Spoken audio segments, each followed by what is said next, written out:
You're listening to Secrets of Tomorrow's Leaders. My name is Corin Young from RK Studios, and I'm joined here with my co-host today, Daniela Ches.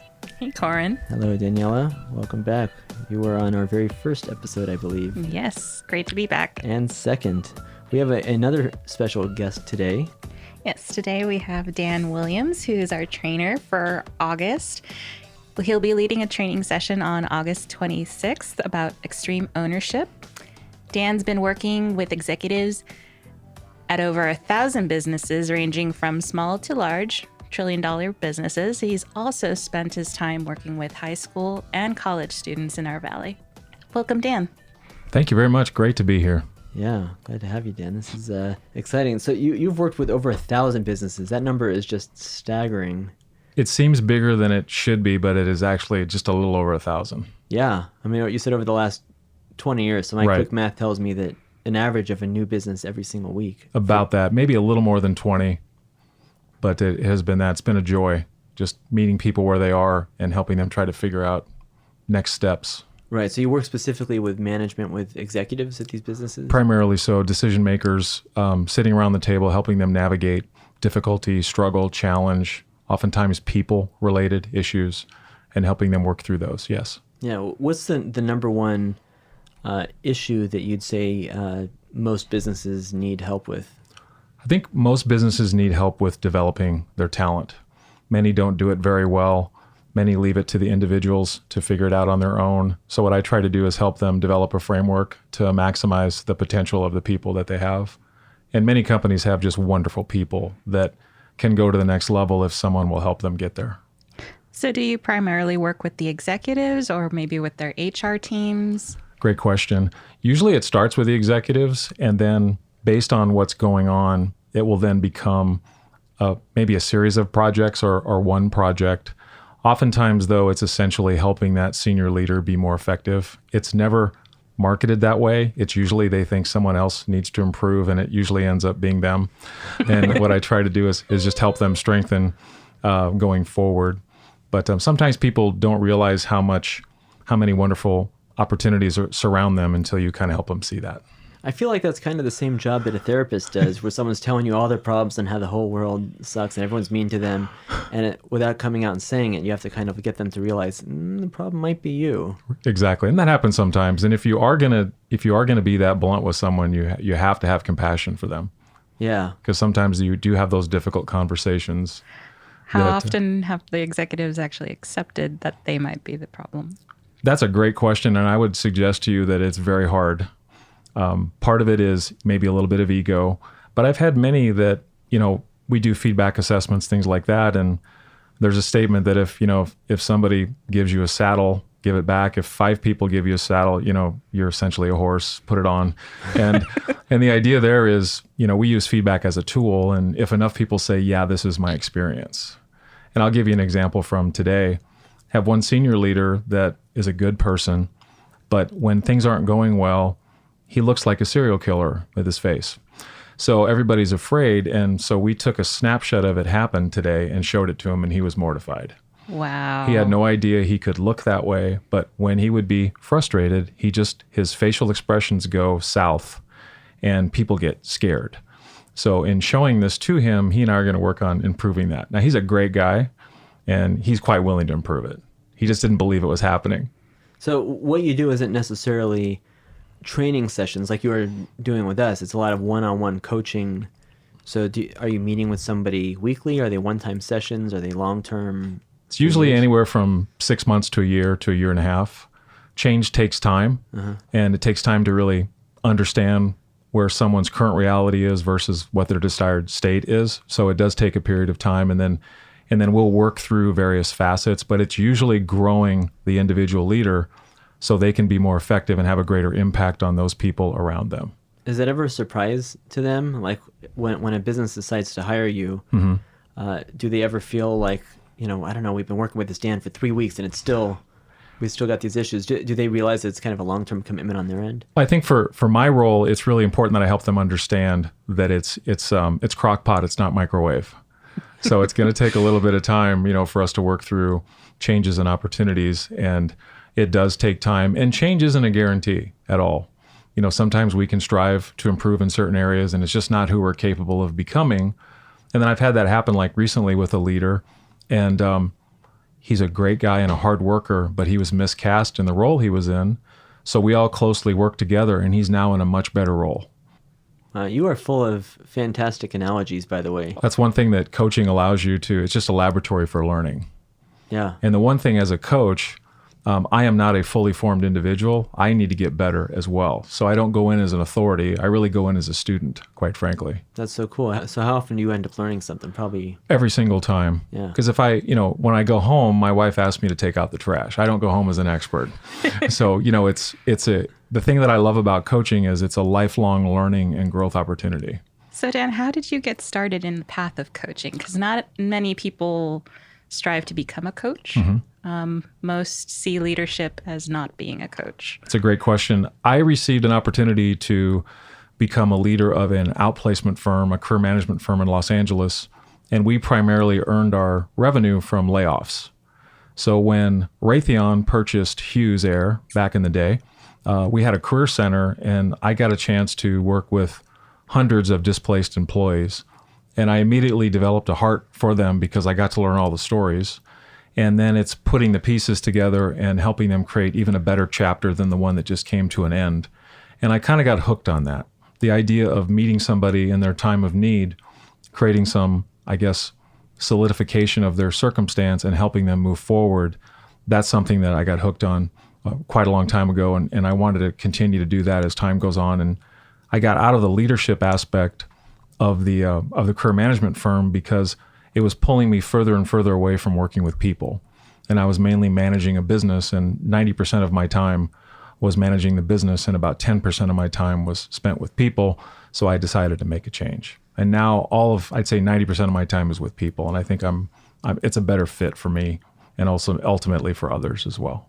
Yeah. When you think about when you started over 20 years ago doing Yes. this, is there anything that you wish you could tell yourself back then, things that you learned, really significant things that you've learned about your job? What I would tell myself 20 years ago is be humble. Don't go in with answers, go in with questions. Pay attention. Be patient. You don't know it all, and you never will, so be humble is what I would tell myself. I think I said that twice. Yeah. I've learned that. It bears repeating, I suppose. Sure.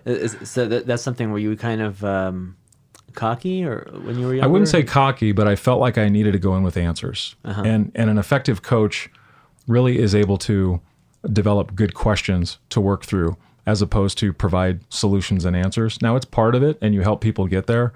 But I had to learn the hard way that listening was a far more important skill than I thought it was when I first started.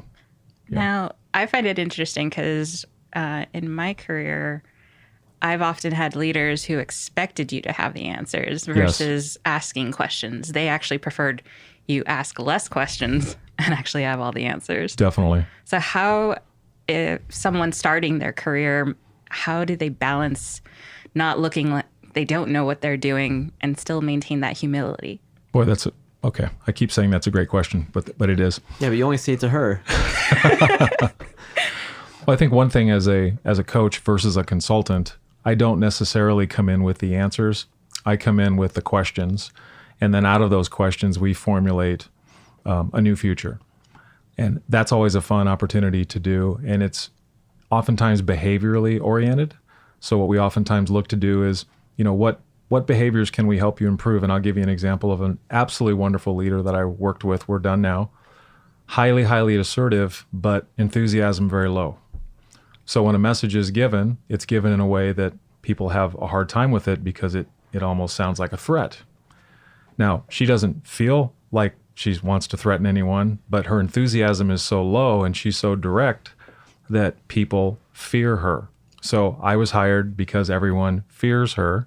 And in getting to know her, she's an absolutely wonderful person who isn't intending for anyone to fear her. However, her enthusiasm is so low and she's so direct that there's no filter and people are like terrified. So we worked on that, and she completely turned it around. She now takes a minute or two to check in with people, to show empathy and concern for them and care. And they've given her accolades for completely changing. She didn't change. She just simply accentuated more the care that she already felt inside that just wasn't showing up. So as a result of that, everyone in the building was afraid of her. And now I think almost like half are no longer. There's still half that are, but because they don't deal with her as much. But the company would say she made a massive change. We're so proud of her. And I would say she didn't change much, just a very little, just maybe intentionally looking in on people a little bit. And it made all the difference. Did the employees know that she had undergone training for that? They were aware because they saw me in the building. Because like when they see me, that coach is here because I'm tall. And they knew that I was working with her. But I want to give her full credit because she embraced the coaching relationship from the beginning. Because normally when someone says to you, hey, we've hired a coach for you, it's not necessarily viewed as a compliment. No. No. But it really is. It's an investment in their future. And, if things don't work out, it's more my fault than hers anyway. Yeah, when you mentioned her situation, it reminded me of Michael Scott from The Office. Okay. When they asked him, would you rather be loved or feared? And his answer was something stupid with, I want people to be afraid of how much they love me. Yeah. Great answer. Absolutely. So give me an example of something that she might have said that would be come off as threatening when it wasn't intended. I was looking for the report last night. I think you got my email. Did you get my email last night? I didn't get it last night. I got it today. Can you explain to me what's going on? Oh. I could see exactly where they would perceive it. Okay. And then asking, can you explain to me what's going on? That sounds harsh. It wasn't meant that way, but like factually what's going on. And the other person's like, that kind of thing. Yeah. I didn't get your email. And it turned out that the email actually didn't get sent. So the person actually didn't get it, but they were afraid to say they didn't get it because they're afraid of her. Now, you've worked with high school and Yes. college students. Yes. What are things that you work on with students? I love students. I don't think it's ever been harder to be them than it is in 2020 with all of the outside events, competing demands. With high school students, I work primarily on their future and helping them envision kind of where they want to put their time and energy, how they want to develop. I went to UCLA in the 80s. I had a little over a B average. I applied and I went. Today I have to have about a 4.3 or 4. I have to be almost perfect, right? You have to be in every club. Absolutely. The Common Application, which is an application tool, you can list up to 10 activities. Who on earth has time for school and 10 activities? It's a hard climate. What I really help them do is kind of create a sustainable life and also decide maybe where they want to put their time and their energy as it relates to college and a career. So once again, it ties into the career piece. But I really have a heart for young people because I don't think I've seen a climate that's harder than the one right now. Right. And then with college students, I'll work with them on really the interviewing, the negotiating, because most college grads aren't negotiators when it comes to, a hiring package. So really and then also making the most of their first 90 days in the workforce and making an impact, which is part of what I'm going to talk about at our session, this concept of give 60, take 40. So I'm going to spend some time on that. And I heard that from Angela Ahrens. She was an executive at Apple and then became the CEO of Burberry. But her dad gave her this advice for her whole life, like anything you do, anywhere you go, always give 60 and take 40. So you're leaving an investment in everything you do. So what he would say is, I want you to always over-deliver beyond what anyone ever asks you to do. If you'll simply do that in all things, you will be quite successful. And she talked about that, and it just rang a bell with me. So I've been kind of running with that concept for the last 2 years in the midst of finishing a book on that very topic called Give 60, Take 40. And the idea behind it is I have to get better. If something's not going right in my life, I have to look in the mirror, not out the window. And there's some things I have to do more effectively if I'm going to create change. So I think the notion is it's my responsibility to go to the next level. I don't want to point fingers. I want to get better. And by my example, I should be able to have more influence. So that's really kind of the concept of give 60 and take 40. And I plan to get into kind of a couple different ways to do that. One of them is an idea called tactical empathy. And it comes from an FBI agent that used it. His name is Chris Voss. And he used to use it because he was the #1 hostage negotiator. And what they wouldn't do is they wouldn't remind the individual, what kind of sentence they were looking at. Chris would go and say, "How did we get here today? What's your name? I'm Chris. Let's kind of, is there anything you need right now? like, tell me about your life. And he would just connect.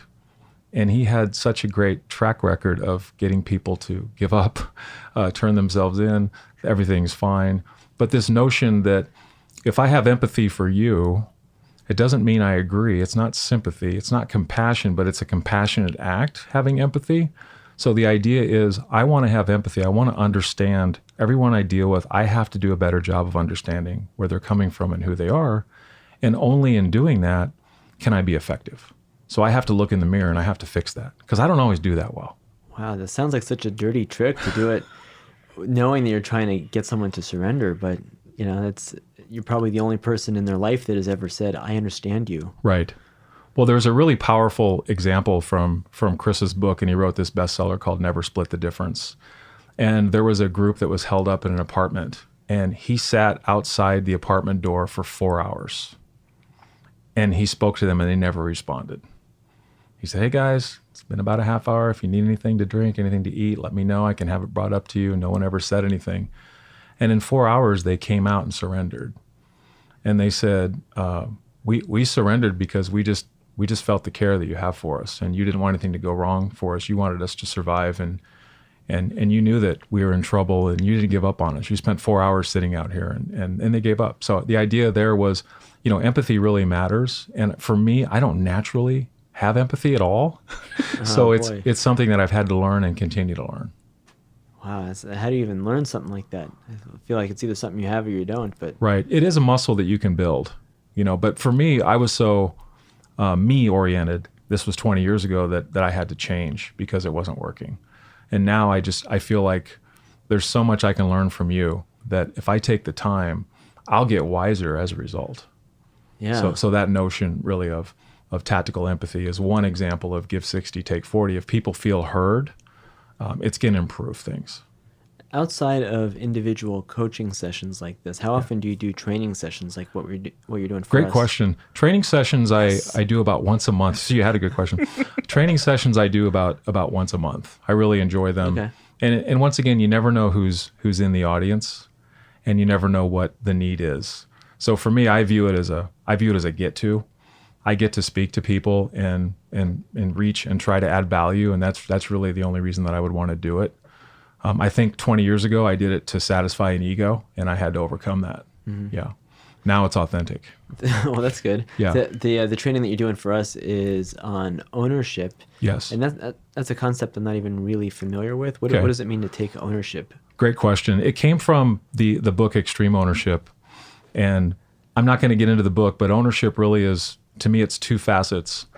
It's how can I become the best version of myself, and what are those disciplines that I have to continue to further?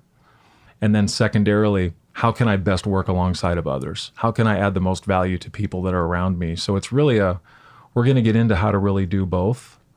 Now, give 60, take 40 is part of the ownership piece.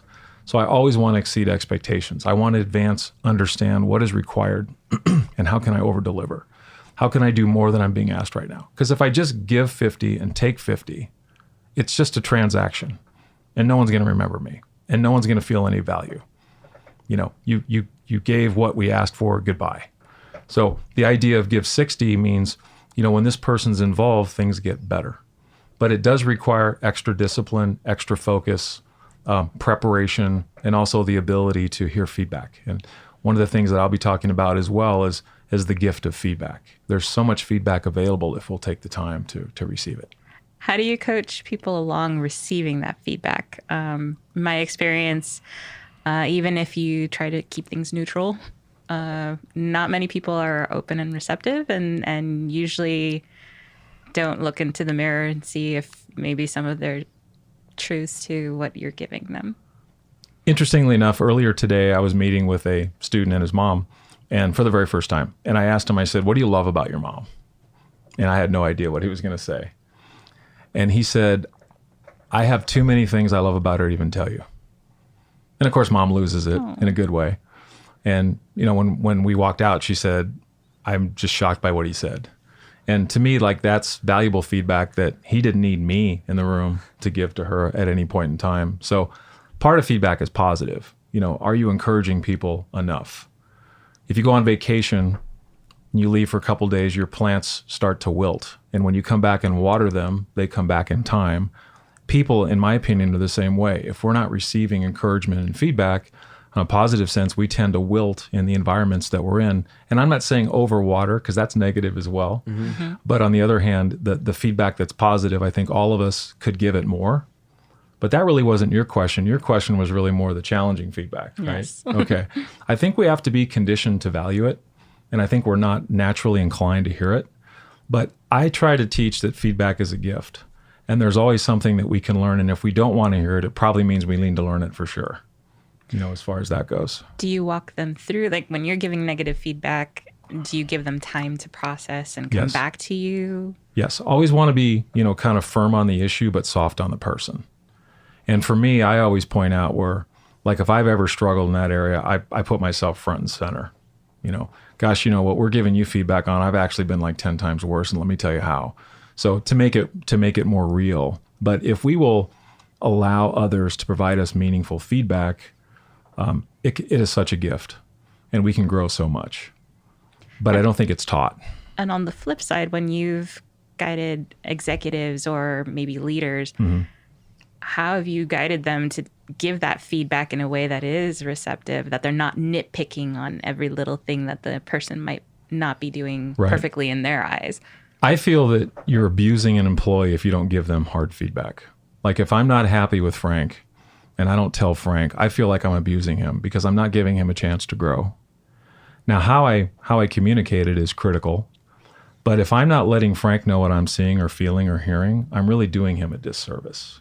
So what I try to do is help the leader be really clear on what he wants Frank to improve, but also believe in Frank and maybe help Frank see how to make that happen and what an incredible future it's going to be when he can add that skill to his ability. But I'm completely in favor of hard feedback, assuming it's legitimate, and it usually is.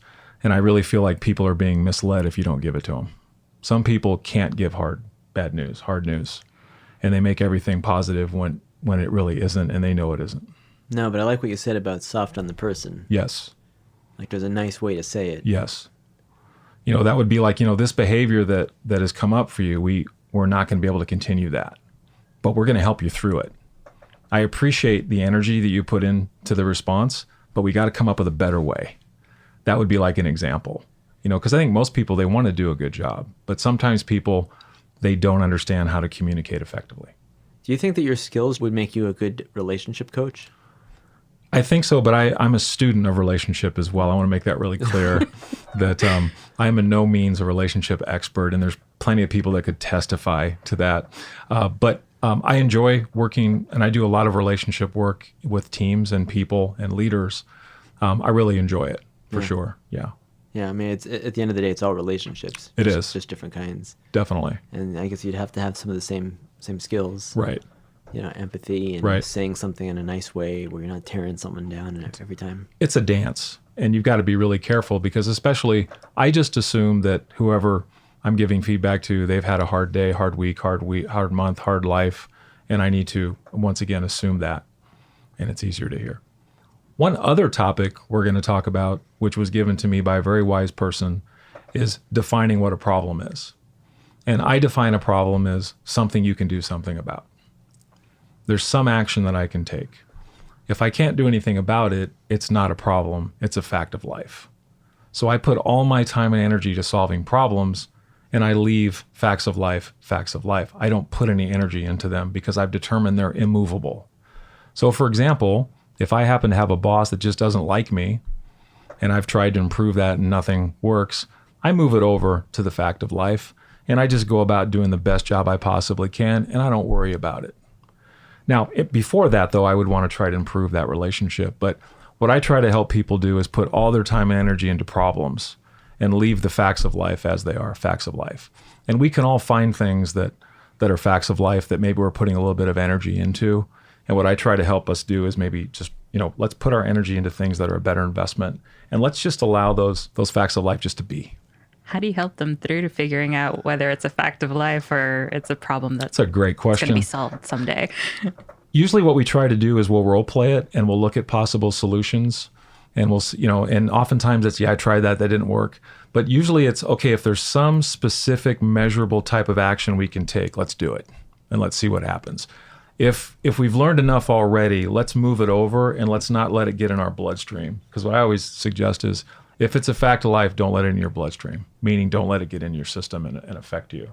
Is there ever a point where a fact of life is something that you just don't accept? Like if you were to say something like, my boss just doesn't like me, instead of moving it into a category where you're like shrugging it off and say, I can't do anything about it, do you ever just say like, well, I guess I should just not work here? It's definitely an option. And if it's hindering my career, it's probably a really good decision, to make a move. But there are some people that just aren't going to like us. And I would just say, be kind, be authentic, but there will be some that just don't resonate with you, and that's okay. Yeah, because at the end of the day, you're there to perform a job. As long as you can work within reasonable boundaries and deliver, then it shouldn't be an issue, and there's your fact of life. Absolutely. But I think sometimes we get caught up in just putting energy in things that are immovable. So the idea there is, let's focus on, okay, what can I action? And once again, I turn back to myself. If someone's having a problem with me, let me look in the mirror. How can I do a better job of connecting with them? I'm probably the problem, and I usually am. So in that example, there's usually plenty of things that I can do, usually to improve a working relationship, etc. But usually I'm waiting for that person to step towards me. And I'll give you a quick example. Let's say that I have a problem with John, and I view John being 90% of the problem. Well, normally I would wait for John to fix himself, right? Mm-hmm. But I'm 10% of the problem in my bad equation, but I'm also 100% responsible for my 10%. So I should immediately go to work on my 10% and not wait for John to do something about his 90, because probably my 10% is off. So if I get going working on my side, chances are John's going to meet me more than halfway. So as a coach and as a person, I got to work on my stuff first and foremost, even if it's 90-10. Wow, I hadn't thought about that, but I like that. You're responsible for 100% of your 10%. Right. Of whatever you think it is. Even if you're wrong. It's a hard lesson. You got to dedicate yourself to doing something about it. Definitely. Oh. You got to be all in. Right. So once again, like as we talk about the theme of ownership, I'm probably the problem. That's probably the theme of the talk, meaning that there's a lot I need to do to improve. Yeah. Okay. That's a good way to look at it. Yeah. The training again is on August 26th. Yes. It's via Zoom, so from the comfort of our own homes. Right. For tickets and information, we'll check out jcisantaclarita.com. And do you have a website or a way that people can get a hold of you? Dan at potential2purpose.com. Okay. Is the website. Great. Okay. Yes. Cool. Thanks. And Daniela, where can people find this podcast?